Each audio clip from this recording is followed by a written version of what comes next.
Здравствуйте! Посмотрите, какой красавец у меня получился в этот раз.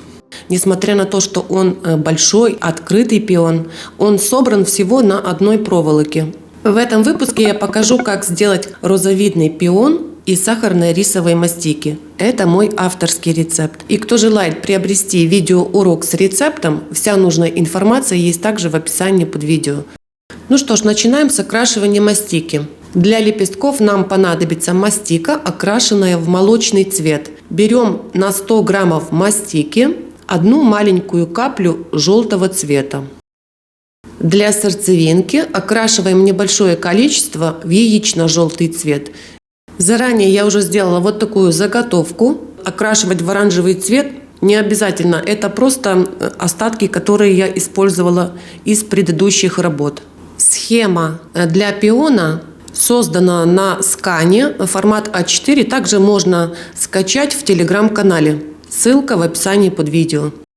Начинаем с тычинок для пиона. Отщипываем небольшой кусочек и раскатываем. Делаем вот такой жгутик приблизительно до 3 сантиметров в длину. И вот так загибаем посередине. Делаем вот такую заготовочку. Таких заготовок нужно сделать много.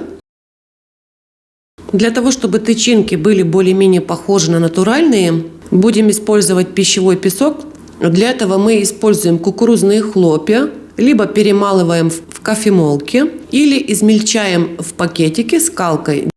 Теперь промазываем кондитерским клеем и нужно обвалять вот в этом песочке.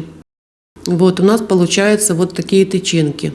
Для одного пиона нам понадобится приблизительно 25 таких заготовок. После этого мы их крепим на нашу заготовку. Начинаем с центра, просто прикладываем и прижимаем. Вот, крепим друг возле друга. Тычинки поднимаем кверху, чтобы они находились вертикально. Слегка прижимаем, чтобы все хорошо держалось. Заклеиваем тычинками весь верх шара. Ставим на сушку в вертикальном положении и приступаем к лепесткам. Берем уже мастику, окрашенную в молочный цвет, хорошенько разминаем и слегка присыпаем крахмалом. Берем очень малое количество и раскатываем до полупрозрачности. Нам нужно вырезать как можно больше вот таких лепестков. Берем вырубку номер 1, которая обозначена в схеме, и вырезаем лепестки, сколько у нас получится. Они нам понадобятся для нескольких рядов в пионе.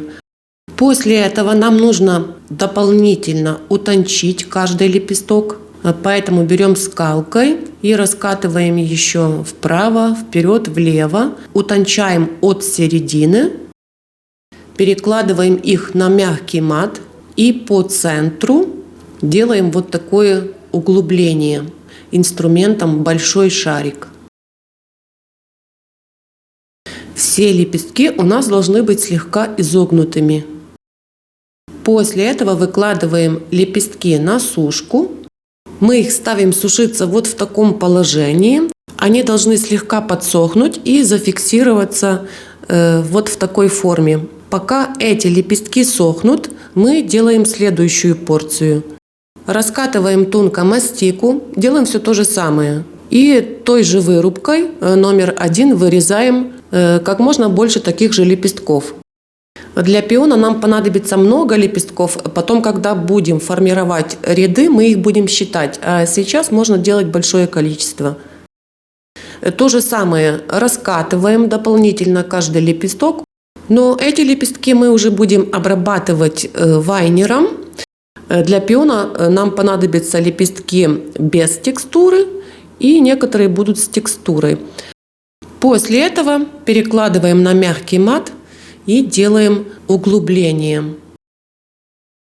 А после этого также перекладываем на сушку и оставляем, чтобы лепестки немножко подсохли и зафиксировались в таком положении. Когда лепестки уже будут держать форму, мы их тонируем. Для этого берем яркий розовый и тонируем лепесток у основания с легким переходом до середины и немножко по боках. Тонируем каждый лепесток с двух сторон. Клеим первый ряд. Используем 5 лепестков. Вырубка номер 1. Так, чтобы лепестки накрывали тычинки до половины. Следующий лепесток мы приклеиваем, накрывая предыдущий. Захватываем только конец предыдущего лепестка. Вот, идем по кругу.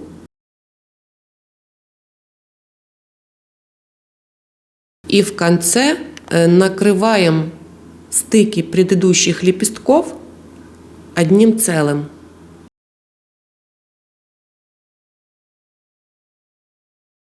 Второй ряд начинаем клеить лепестки вот с этого места, где у нас образовался также вот такой стык. Используем 5 лепестков. Вырубка номер 1. Клеим целый лепесток и обратно идем таким же образом. Лепестки второго ряда клеим на несколько миллиметров выше, чем лепестки предыдущего ряда. Вот у нас получается такой бутончик уже. Немножко мы его подправим, прижмем хорошенько все лепестки. Вот, и теперь отправляем сушиться вот в таком положении, чтобы лепестки зафиксировались. Когда лепестки подсохнут, мы продолжаем. Для третьего ряда мы поклеим 8 лепестков. Вырубка номер 1. Первый лепесток приклеиваем за той же схемой.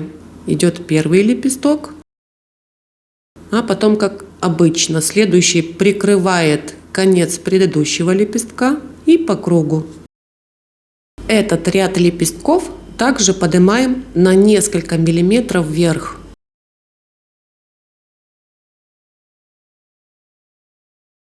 По кругу мы приклеиваем 5 лепестков и останавливаемся. Теперь у нас осталось еще 3 лепестка, и мы их подклеиваем равномерно со всех сторон, как бы делаем треугольник. Дублируем с этого ряда 3 лепестка. Вот надо посмотреть, какие из них выбрать. При создании цветка все время смотрите, где приклеить лепесток. Это очень важно, потому что просчеты лепестков – это хорошо, но нужно еще смотреть, чтобы цветок был красивым. Отправляем на сушку вот в таком положении, а тем временем готовим следующие лепестки. Раскатываем тонко мастику и уже берем вырубку номер 2. Вырезаем также как можно больше лепестков. Также дополнительно раскатываем каждый лепесток, утончая его от середины. А у основания у нас остается небольшое уплотнение. И складываем лепестки на мягком мате. На некоторых лепестках делаем вот такие надрезы. С этого момента работы каждый лепесток теперь будем обрабатывать вайнером.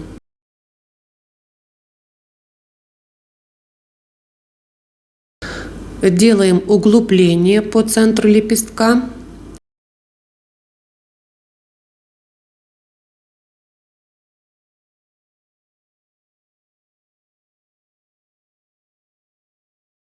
И вот на некоторых лепестках, где мы делали надрезы, вот еще с помощью шарика будем создавать такие неровности, чтобы лепесток у нас был не совсем правильной формы. Это как бы придает лепестку большей натуральности. После этого перекладываем лепестки на сушку в том же положении, что предыдущие. Они должны так и зафиксироваться вот в таком положении, изогнутыми. И когда они подсохнут, мы их тонируем тем же способом, что предыдущие лепестки.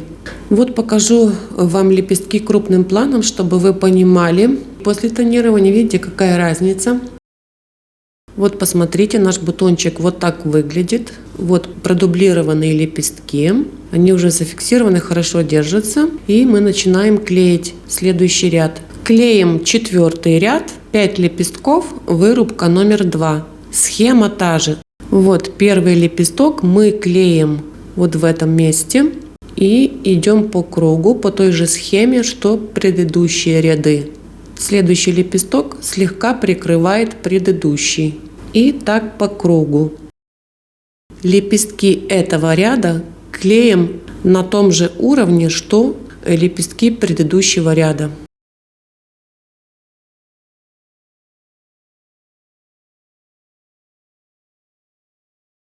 И вот в таком положении ставим на сушку, чтобы лепестки зафиксировались.